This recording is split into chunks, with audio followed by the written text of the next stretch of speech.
Syekh Said Ramadan Al-Buti menyebutkan beberapa bukti dan dalil bahwa wahyu itu bukan hasil karangan atau hasil pemikiran Nabi Muhammad SAW. Yang pertama buktinya adalah at-tamyiz al-wadih bainal Quran wal hadis. Iz kana ya'muru bitasjilil awal fawran ala hinin yaktabi bi ayyastaudi asani zakirata ashabihi.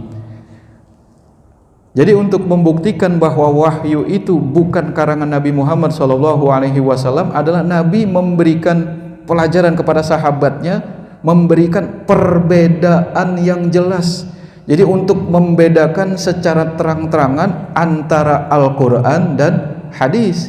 Kalau Al-Quran, wahyu Al-Quran turun, Nabi langsung memerintahkan para sahabatnya untuk mencatatnya. Giliran sabda Nabi, ucapan Nabi SAW, Nabi cukup memerintahkan sahabatnya untuk menghafalnya saja.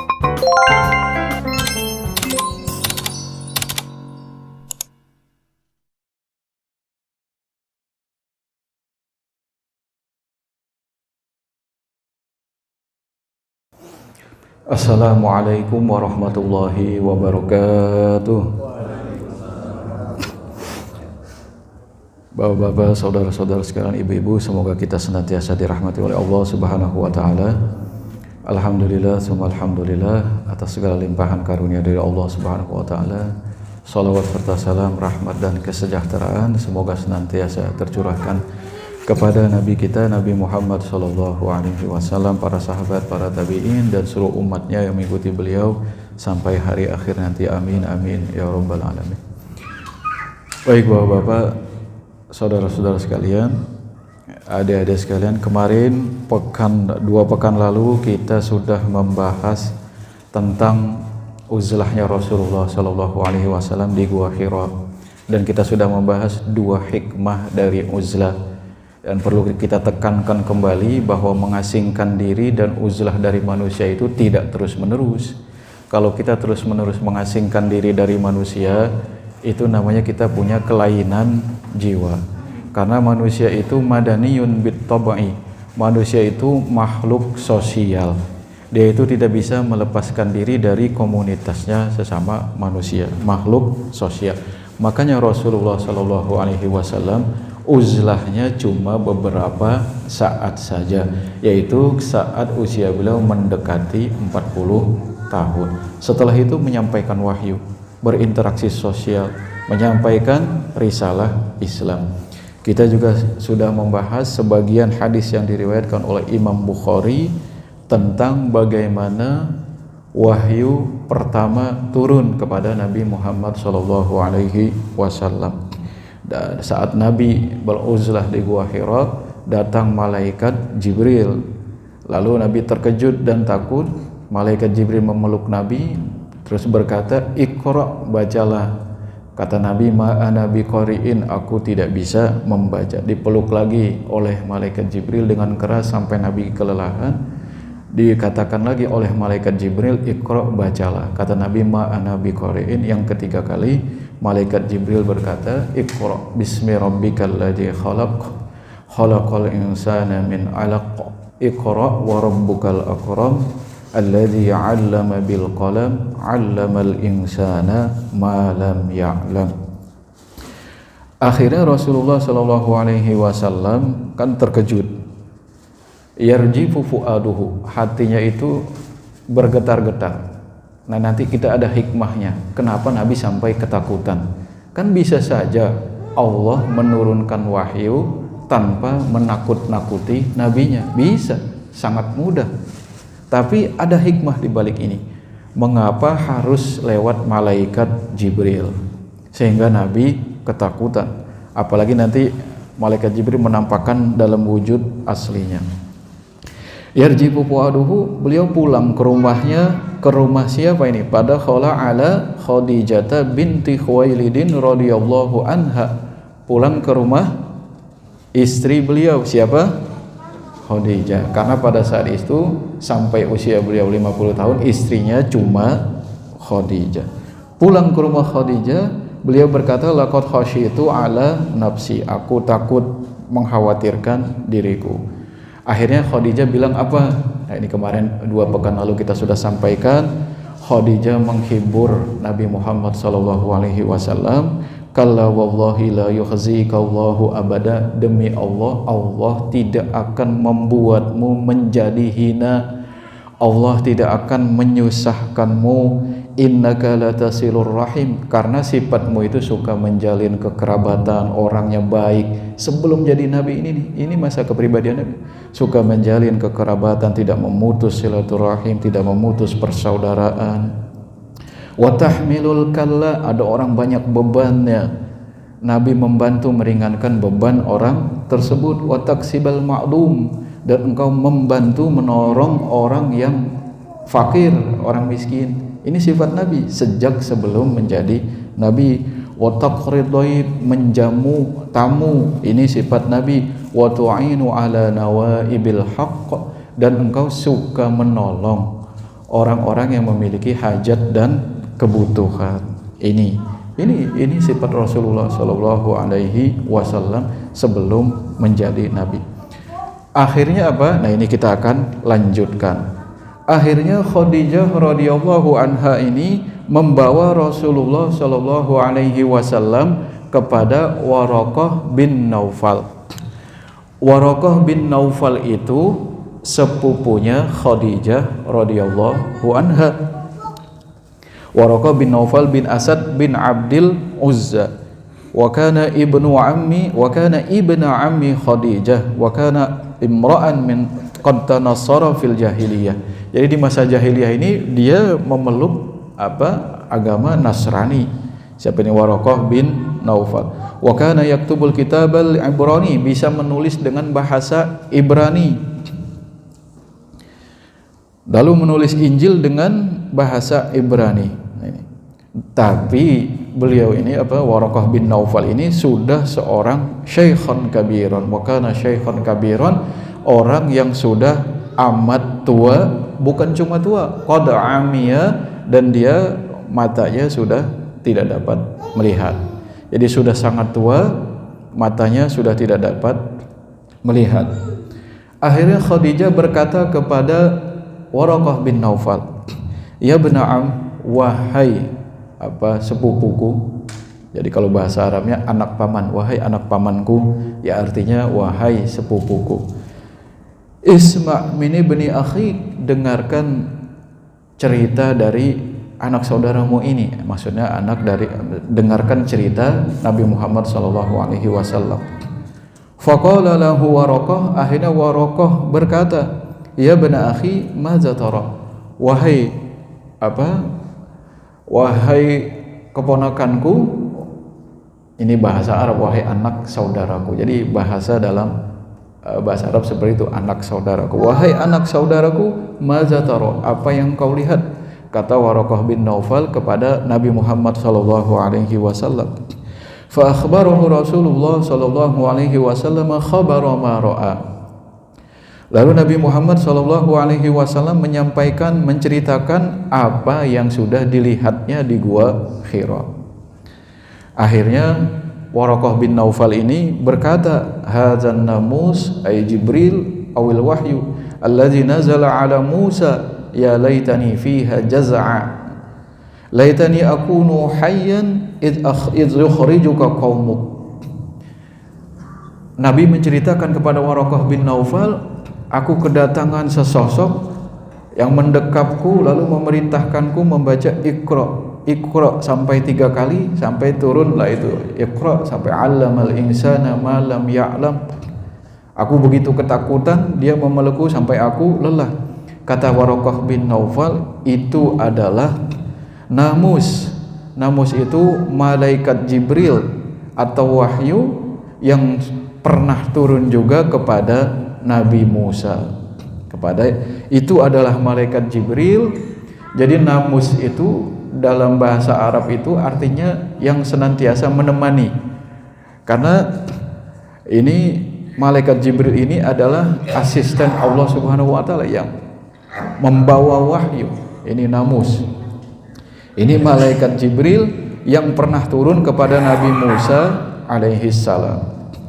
Kata Waraqah bin Naufal, ya laitani fiha jaz'a, seandainya aku masih muda dan perkasa, masih muda dan kuat, seandainya aku masih hidup saat kaummu mengusirmu, kata Waraqah bin Naufal. Faqala Rasulullah sallallahu alaihi wasallam, lalu Nabi Muhammad sallallahu alaihi wasallam bertanya, awa mukhrijiyahum, apakah mereka akan mengusirku wahai paman, kata Rasulullah sallallahu alaihi wasallam. Qala na'am, iya, engkau pasti akan diusir oleh kaummu.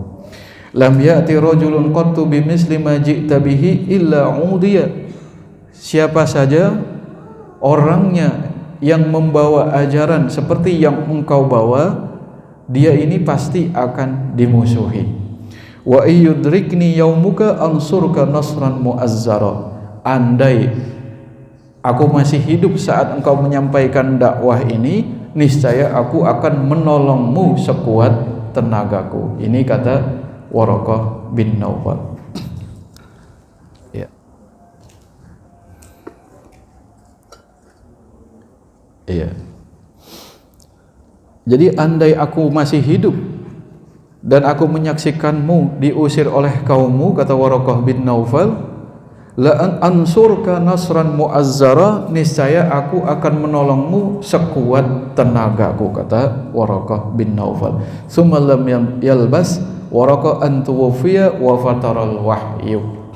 Kemudian tidak lama dari itu, saat wahyu pertama turun itu, Nabi menanyakannya kepada Waraqah bin Naufal, diantar oleh Khadijah radhiyallahu anha. Setelah kejadian itu tidak lama, Waraqah bin Naufal yang sudah sangat tua ini dan matanya sudah tidak mampu melihat ini wafat. Jadi beliau ini wafat. Makanya wafat di masa fatrah, artinya masa kekosongan wahyu. Nabi belum menyampaikan wahyu dengan terang-terangan, belum menyampaikan risalah dakwah dengan terang-terangan. Nah, ini para ulama menjelaskan, Al-Imam Baihaqi, bahwa keterpotongan wahyu ini, wahyu tidak turun lagi ini selama 6 bulan. Jadi setelah wahyu pertama ini ada kekosongan masa di mana wahyu tidak turun lagi. Nah, ini dalam riwayat lain ini Nabi Muhammad SAW diejek oleh Ummu Jamil. Ummu Jamil itu istrinya Abu Lahab yang diabadikan di dalam Al-Quran. Tabbat yada abi lahabi wa tabb, ma aghna anhu maluhu wa ma kasab, sayasla naran dzata lahab, wa imra'atuhu hammalatal hatab. Dan istrinya Abu Lahab itu yang membawa kayu bakar untuk menyakiti Nabi di jalanan, meletakkan duri-duri dan kayu bakar supaya Nabi kena duri tersebut, kena jebakan tersebut. Istrinya Abu Lahab ini saat wahyu tidak lagi turun kepada Nabi Muhammad SAW mengejek Nabi. Apa katanya?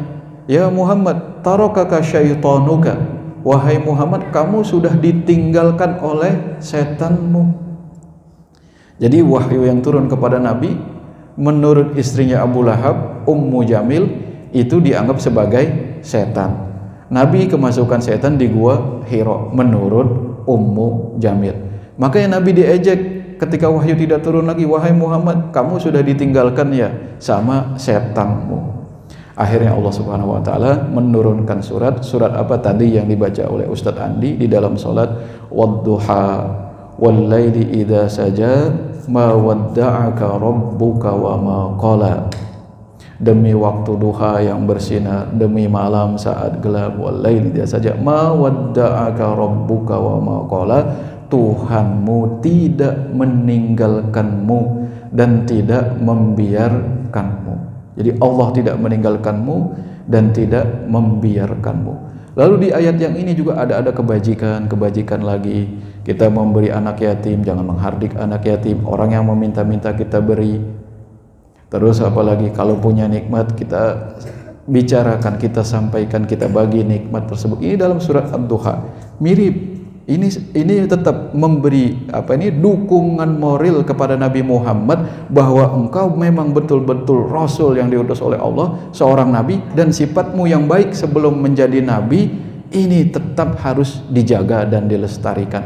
Tadi kan ayatnya itu, fa'ammal yatima fala taqhar, anak yatim jangan engkau hardik, wa ammas sa'ila fala tanhar, orang yang meminta-minta jangan engkau bentak-bentak, wa amma bi ni'mati rabbika fahaddis, dan terhadap nikmat dari Tuhanmu maka tahadduslah, sampaikanlah, ceritakanlah, bagi-bagilah nikmat tersebut dari itu. Jadi istilahnya kalau bahasa kitanya, kamu wahai Muhammad yang biasa baik sebelum dapat wahyu, terus wahyu putus, jangan berubah menjadi tidak baik. Jaga kebaikan tersebut, sifat-sifatmu yang mulia tersebut, suka menjalin silaturahim, membantu orang miskin. Ini dipuji lagi, dikuatkan lagi bahwa engkau tidak ditinggalkan oleh Tuhanmu, engkau seorang nabi, dan engkau tetap melanggengkan sifat-sifatmu yang baik, menolong anak yatim, tidak menghardik peminta-minta, dan tahaddus bin nikmah. Berikutnya, mudah-mudahan berikutnya Bapak-bapak ya, Sumar wal Bukhari, kemudian Imam Bukhari meriwayatkan an Jabir ibni Abdillah, dari Jabir ibni Abdillah, qala wa huwa yuhaddisu an fatratil wahyi. Jabir bin Abdullah ini mengisahkan kepada kita tentang betapa wahyu itu terpotong. Nah ini nanti ada pertanyaan lagi, kenapa harus terpotong? Kalau memang itu nabi, kok wahyu pakai terpotong sampai dalam riwayat lain beberapa tahun, 3 tahun. Dalam riwayat yang tadi kita sampaikan oleh Imam Baihaqi cuma 6 bulan keterpotongan wahyu. Ini kan menyisakan pertanyaan, kenapa sampai wahyu itu perlu terpotong-potong? Langsung saja setelah dikasih wahyu di Gua Hira, turun wahyu berikutnya. Tidak ada terpotong. Ini nanti ada hikmahnya. Jabir meriwayatkan, menceritakan tentang keterpotongan masa wahyu. Ia berkata, bainama ana amshi, Rasulullah Shallallahu Alaihi Wasallam itu bersabda, ketika aku berjalan, idh sami'tu sautan minas sama, tiba-tiba aku mendengar suara dari ufuk langit.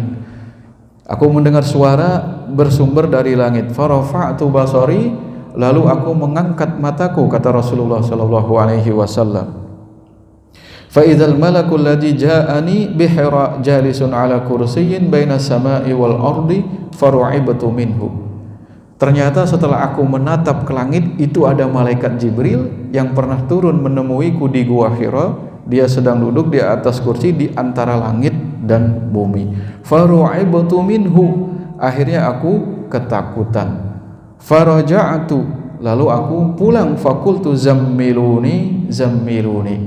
Aku berkata kepada keluargaku, kepada istriku Khadijah, selimuti aku, karena menggigil ketakutan. Akhirnya diselimuti oleh Khadijah radhiyallahu anha. Fa anzalallahu azza wa jalla, lalu Allah Subhanahu wa taala menurunkan firman-Nya, ya ayyuhal muddatsir qum fa'anzir, wahai orang yang berselimut, bangkitlah, wa anzir, qum fa'anzir, bangkitlah dan berikanlah peringatan. Ya ayyuhal muddatsir qum fa'anzir wa rabbaka fakabbir, Tuhanmu itu engkau agungkan, wa siyabaka fatahhir, dan pakaianmu bersihkan dari najis-najis, dan jiwamu juga bersihkan dari dosa-dosa dan penyembahan berhala. Jadi tetaplah engkau dalam kesucian, tidak menyembah berhala dan tidak melakukan dosa-dosa. Karena Nabi tidak pernah sujud kepada berhala, Nabi juga tidak pernah melakukan kemusyrikan. Maka engkau tetap jaga kesucian itu. Wa siyabaka fatahhir warrujza fahjur, dan kekejian, perbuatan keji dan segala dosa itu tinggalkanlah. Perbuatan dosa dan kekejian, yaitu berupa penyembahan terhadap berhala, fahjur, tinggalkanlah. Nah, habis turunnya wahyu surat Al-Muddatsir ini, wahyu turun terus menerus, tidak ada jeda keterpotongan. Ini Bapak-bapak, Ibu-ibu, kisah awal wahyu. Ini sangat penting. Kenapa? Karena kaum orientalis dan orang-orang yang tidak menyenangi Islam ini menyerangnya masalah wahyu. Karena wahyu inilah sumber akidah kita, sumber syariah kita, sumber akhlak kita, sumber ajaran Islam. Kalau wahyunya sudah dibuat kita menjadi ragu-ragu terhadap wahyu ini, nanti kita tidak percaya akidah kita, tidak percaya syariat Islam, tidak percaya akhlak yang diajarkan oleh Rasulullah Shallallahu Alaihi Wasallam. Ini penting sekali, ini wahyu. Makanya para orientalis mengatakan bahwa wahyu itu hanyalah hadisun nafsin, intuisi. Apa itu? Suara hati, cuma intuisi. Ada lagi yang mengatakan itu cuma ilham, inspirasi. Ada lagi yang mengatakan Nabi itu asabahus sor'u, Nabi itu ditimpa penyakit epilepsi. Ini jahat sekali ucapan-ucapan dari al-musyakkikun yang menanamkan keraguan-raguan di hati umat Islam, mengatakan wahyu hanya intuisi. Mudah-mudahan yang sakit disembuhkan, amin. Yang sehat dijaga kesehatannya, amin. Jadi kita kembali Bapak Ibu ya, orang-orang yang tidak senang sama Islam ini mengatakan wahyu itu hanya intuisi belaka, hanya halusinasi Nabi Muhammad belaka, hanya inspirasi Nabi Muhammad belaka. Bahkan ada yang mengatakan Nabi Muhammad SAW ditimpa penyakit epilepsi. Ini jahat sekali. Bahkan istrinya Abu Lahab mengatakan Nabi Muhammad kedatangan setan. Nah, ini akan kita jawab dalam hikmah dan pelajaran dari turunnya wahyu tersebut. Nah, ini kan ada pertanyaan-pertanyaan. Yang pertama, kenapa Nabi Muhammad saat turun wahyu itu merasa takut? Kenapa demikian? Kan bisa saja Allah menurunkan wahyu tanpa membuat Nabi Muhammad takut. Nah, ini ada hikmahnya. Salah satu hikmahnya adalah bahwa wahyu itu bukan dari pikiran Nabi, bukan dari hasil perenungan Nabi, bukan dari inspirasi yang didapatkan oleh Nabi saat beruzlah di Gua Hira. Makanya ketika datang malaikat Jibril, Nabi ketakutan. Kalau orang mendapatkan inspirasi dari dalam dirinya sendiri, tidak akan merasa takut, tidak perlu ketakutan. Karena Nabi ketakutan, didatangi malaikat Jibril, berarti wahyu ini datangnya bukan dari dalam diri Nabi. Ini yang pertama, kata Syekh Said Ramadan Al-Buti. Nanti akan kita perjelas lagi. Berikutnya, terus Rasulullah Shallallahu Alaihi Wasallam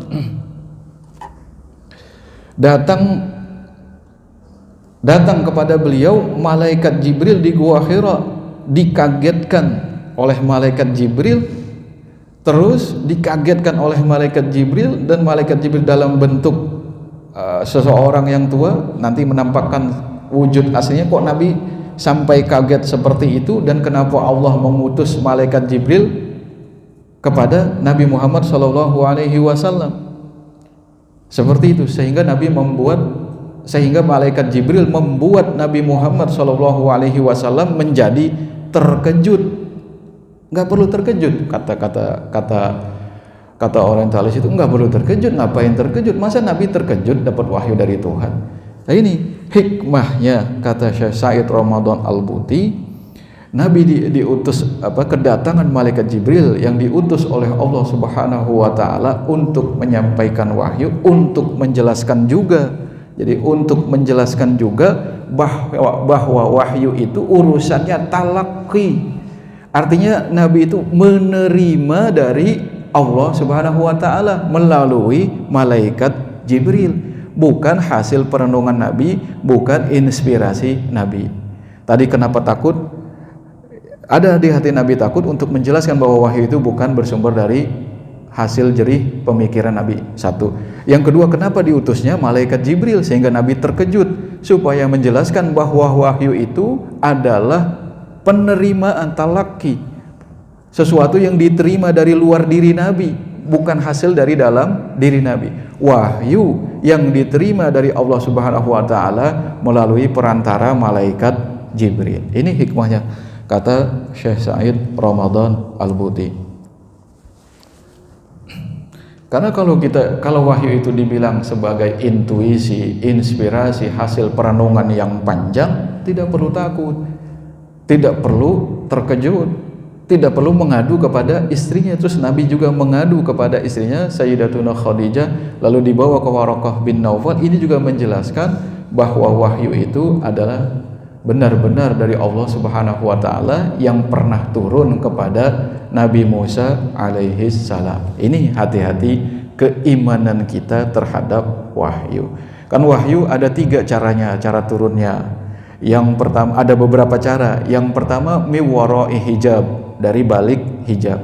Ada ayyursila malakan fayuhi ilaihi ma yasha. Allah mengutus malaikat lalu memberikan wahyu kepada Nabi. Yang ketiga ayyukallimahullahu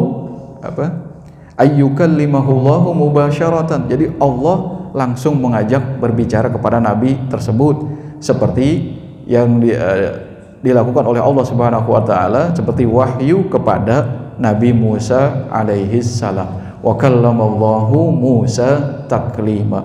Allah Subhanahu wa taala mengajak Nabi Musa berbicara. Nah, ini cara-cara wahyu turun. Tapi saat Nabi Muhammad di awal diutusnya ini, wahyunya melalui perantara malaikat Jibril. Yaitu salah satu hikmahnya untuk menjelaskan bahwa wahyu itu benar-benar sesuatu dari luar diri Nabi Muhammad yang disampaikan oleh malaikat Jibril dari Allah Subhanahu wa taala. Ini keyakinan kita yang semestinya kita pupuk di dalam hati kita. Terus bertanya lagi kita, kenapa wahyu terputus setelah itu? Kenapa tidak langsung turun tidak langsung turun berturut-turut wahyu itu? Ternyata masih ada keterputusan. Nah, ini untuk menjelaskan, bahkan dalam riwayat lain itu Rasulullah Shallallahu alaihi wasallam begitu khawatir setelah pertama wahyu itu turun melalui malaikat Jibril, kok tidak turun-turun lagi. Nabi khawatir Allah membencinya dan tidak memilihnya lagi. Ini Nabi sempat merasa tidak enak di dalam dirinya. Kok sampai seperti itu? Ada hikmahnya. Nah, ini hikmahnya juga menjelaskan, laqad qadatil hikmah al-ilahiyah ay yahtajiba anhu al-malakul ladzi ra'ahu li awwalin fi ghari Hira muddatan tawilatan wa ay yastabidda bihi al-qalaq min ajli dzalika thumma yatahawwalu al-qalaq ladaihi ila khaufin fi nafsihi. Jadi malaikat yang pernah datang, malaikat Jibril yang pernah menjumpai Nabi di Gua Hira tidak muncul lagi membawa wahyu. Nabi akhirnya gelisah, ketakutan, khawatir ditinggalkan oleh Allah Subhanahu wa taala. Ini untuk lebih mempertegas bahwa wahyu itu sumbernya bukan karangan dari diri Rasulullah Shallallahu alaihi wasallam. Ini Bapak-bapak. Beberapa bukti bahwa wahyu itu adalah benar-benar bukan karangan Nabi. Nah, ini Syekh Said Ramadan Al-Buti menyebutkan beberapa bukti dan dalil bahwa wahyu itu bukan hasil karangan atau hasil pemikiran Nabi Muhammad SAW. Yang pertama buktinya adalah at-tamyiz al-wadih bainal Quran wal hadis. Izkana ya'muru bitasjilil awal fawran ala hinin yaktabi bi ayyastaudi asani zakirata ashabihi. Jadi untuk membuktikan bahwa wahyu itu bukan karangan Nabi Muhammad SAW adalah Nabi memberikan pelajaran kepada sahabatnya, memberikan perbedaan yang jelas. Jadi untuk membedakan secara terang-terangan antara Al-Quran dan hadis.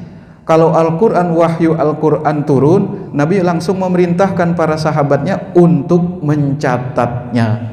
Giliran sabda Nabi, ucapan Nabi SAW, Nabi cukup memerintahkan sahabatnya untuk menghafalnya saja. Jadi kalau Nabi menyampaikan hadis, sahabatnya menghafal saja. Tapi begitu wahyu Al-Quran ini turun, Nabi memerintahkan sahabatnya untuk mencatatnya. Ini berarti wahyu itu bukan dari dalam diri Nabi. Terus kita mengatakan berarti hadis Nabi bukan wahyu dong. Apakah betul hadis-hadis Nabi itu bukan wahyu? Hadis-hadis Nabi itu juga wahyu. Wa ma yantiqu 'anil hawa in huwa illa wahyu yuha. Nabi tidak mengucapkan menurut hawa nafsunya. Yang Nabi ucapkan itu adalah wahyu. Cuma wahyu yang berupa hadis Nabi Muhammad sallallahu alaihi wasallam ini itu Nabi Muhammad sallallahu alaihi wasallam cukup memerintahkan sahabatnya untuk dihafal saja. Makanya nanti penulisan atau pembukuan sunnah Nabi itu sudah jam berapa, Pak? Sudah jam berapa? Sisa berapa menit lagi? Sekitar sampai jam 6 ya. 10 menit lagi, Ibu ya. Nah, jadi bukan kita berarti meremehkan hadis Nabi juga wahyu, cuma hadis Nabi itu substansinya, intinya adalah wahyu dari Allah, cuma redaksinya dari mulut Nabi Muhammad sallallahu alaihi wasallam. Makanya Nabi memerintahkan untuk dibedakan. Makanya ketika Al-Qur'an yang lafalnya, kalimatnya, kata-katanya itu langsung dari Allah untuk segera dicatat. Ini membuktikan bahwa wahyu itu betul-betul dari Allah Subhanahu wa taala. Yang kedua adalah kana Nabi sallallahu alaihi wasallam yus'alu an ba'dil umur fala yujibu 'alaiha wa rubbama marra 'ala sukutihi zamanun tawil hatta idza nazalat ayatun minal Qur'an fi sya'ni dzalika su'al talaba sa'ila wa tala alaihi ma nazala minal qur'ani fi sya'ni su'alihi wa rubbama tasarrafa ar-rasul fi ba'dil umur ala wajhin muayyanin fatanzilu ayatul qur'an tasrifuhu an dzalikal wajhi wa rubbama intawat ala atabin aw lawmin lahu. Nah, ini penting ibu-ibu, bapak, saudara-saudara, mudah-mudahan bisa dipahami. Nabi itu untuk menjelaskan bahwa wahyu itu betul-betul dari Allah Subhanahu wa taala. Buktinya yang tadi membedakan antara Al-Quran dan hadis. Yang kedua ini, Nabi itu sering ditanya oleh para sahabatnya tentang berbagai macam perkara. Ada orang Yahudi datang kepada Nabi, wahai Muhammad, kalau engkau memang Nabi, apa itu ruh? Ada lagi yang datang, wahai Muhammad, siapa itu Zulkarnain? Wahai Muhammad, siapa itu pemuda Kahfi? Ngetes. Kalau ini benar-benar Nabi, dia paham kisahnya, dia tahu diberi wahyu oleh Allah Subhanahu wa taala. Ketika Nabi Muhammad sallallahu alaihi wasallam ditanya ini, Nabi tidak langsung menjawab. Kadang-kadang itu waktunya lama.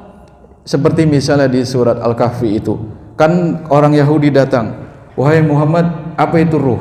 Wahai Muhammad, apa itu pemuda Ashabul Kahfi? Kisahnya bagaimana? Terus siapa itu Zulkarnain? Kisahnya bagaimana? Ketika ditanya itu, Rasulullah bilang apa? Besok aku akan sampaikan, aku akan jelaskan. Tidak langsung bertanya. Setelah Nabi bilang besok akan aku sampaikan, ternyata malaikat Jibril tidak turun. Tidak turun. Sampai orang Yahudi ini udah mulai mengejek lagi, kok tidak ada jawaban? Jadi ada wahyu terus tidak turun malaikat Jibril. Akhirnya turun firman Allah, wala taqulanna li syai'in inni fa'ilun dzalika ghada. Janganlah engkau mengucapkan besok aku akan kerjakan itu, illa ayyasha Allah, kecuali kamu menyebutkan insya Allah. Nabi saja ditegur. Berarti ini wahyu ini memang bukan karangan Nabi. Buktinya Nabi tidak langsung menjawab. Buktinya Nabi tidak langsung mendapatkan pengetahuan. Baru setelah itu turun pengetahuan. Satu. Kadang-kadang ibu-ibu, bapak-bapak, Nabi melakukan perbuatan, kata Syekh Said Ramadan Al-Buti. Nabi melakukan kebijakan. Kayak di sini misalnya ketua DKM pasti punya kebijakan, atau RT punya kebijakan. Nabi punya kebijakan, tapi kebijakan Nabi ini disalahi oleh Allah, dicela oleh Allah, ditegur, maksud saya, ditegur oleh Allah Subhanahu wa taala. Ini membuktikan bahwa yang turun kepada Nabi Muhammad SAW itu benar-benar wahyu dari Allah, karena ini menegur Nabi. Perbuatan Nabi dievaluasi, perbuatan Nabi ditegur. Contohnya apa, Ustadz? Contohnya Nabi sedang duduk, terus datang petinggi-petinggi, kalau pakai bahasa kitanya orang-orang kaya, punya jabatan tinggi, datang kepada Nabi. Pak Haidir, yang kontraktor besar, datang ke saya. Misalnya Pak Pudi, pemilik KFC datang depan saya begitu perhatian untuk urusan dakwah, tiba-tiba datang orang buta yang miskin, datang menghadap saya, datang menghadap Nabi berpaling. Ini orang ngapain datang, saya lagi sibuk-sibuk menghadapi orang besar supaya orang besar ini beriman. Kalau orang besar ini beriman, nanti kaumnya pada ikut beriman. Ini menurut Nabi. Jadi pemuka-pemuka Quraisy datang, yang berjabatan, yang petinggi Quraisy datang seperti itu. Nabi dihadapi dengan sikap yang baik, diajak untuk memeluk Islam, disampaikan dakwah Islam dengan baik. Begitu antusias Nabi menyambutnya. Giliran orang buta, yaitu Abdullah ibnu Ummi Maktum datang, Nabi berpaling. Miskin, buta datang, ini ngerepotin aja ente, ini waktu lagi penting, kenapa ente datang? Kalau bahasa kita, ditegur Nabi Muhammad SAW oleh Allah di dalam surat Abasa. Abasa wa tawalla an ja'ahul a'ma wa ma yudrika la'allahu yazzakka aw yazzakkaru fatanfa'ahu dzikra amma man istaghna fa anta lahu tasadda wa ma 'alaika alla yazzakka. Dia bermuka masam dan berpaling karena datang seorang yang buta. Tidakkah engkau tahu bahwa dia itu akan mengambil pelajaran, mensucikan dirinya? Sedangkan orang-orang yang merasa cukup dengan kekayaan, yang merasa tinggi jabatannya, pemuka-pemuka Quraisy itu, fa'anta lahu tasadda, engkau begitu antusias menyambutnya, yang miskin enggak engkau sambut. Ini hati-hati Bapak-bapak. Ini sikap Nabi dikritik seperti apa? Sikap Nabi ditegur oleh Allah. Fa'anta lahu tasadda, engkau sambut dengan penuh antusias karena dia kaya, karena dia pejabat, karena dia punya kedudukan. Giliran orang buta engkau cuekin. Wa ma 'alaika alla yazzakka, padahal bukan menjadi dosamu, bukan menjadi urusanmu kalau dia tidak mau beriman. Ini hati-hati. Makanya ibu-ibu, bapak-bapak, saudara-saudara sekalian, ciri hati yang bersih itu, mau datang penjahat yang suka maksiat, hati kita tetap senyum. Kita terima dia dengan antusias. Kita sampaikan bahasa kita dan bahasa yang baik. Datang orang yang baik, pejabat, kita juga sikap kita tidak berubah, kita sikapi dengan baik. Kepada semua orang sikap kita baik, itu tanda hati kita bersih. Tapi kalau yang datang orang kaya begitu kita tunduk, datang pejabat kita tunduk, begitu orang miskin datang kita lecehkan, ini hati kita bermasalah. Nabi Muhammad SAW sikapnya seperti ini ditegur langsung oleh Allah. Itu berarti wahyu itu dari Allah. Ya Bapak-bapak ya, ini jawaban kita terhadap tuduhan-tuduhan orientalis yang mengatakan bahwa wahyu itu karangan Nabi Muhammad. Yang ketiga, sudah jam 12 sudah jam 6. Baiklah, yang ketiga dan keempat insyaallah nanti kita sambung di pekan-pekan berikutnya. Mudah-mudahan ada manfaatnya. Silakan yang mau bertanya. Assalamualaikum warahmatullahi wabarakatuh.